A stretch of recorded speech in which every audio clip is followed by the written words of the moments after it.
ఎదిగిన కొద్దీ ఒదగమని అర్థమందులో ఉంది.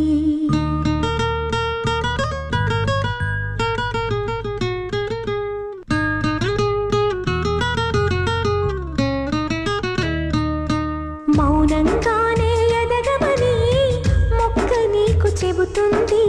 ఎదిగిన కొద్దీ ఒదగమని అర్థమందులో ఉంది. అపజయాలు కలిగిన చోటే గెలుపు పిలుపు వినిపిస్తుంది. ఆకులన్నీ రాలిన చోటే కొత్త చిగురు కనిపిస్తుంది. మౌనంగానే ఎదగమని మొక్క నీకు చెబుతుంది. ఎదిగిన కొద్దీ ఒదగమని అర్థమందులో ఉంది.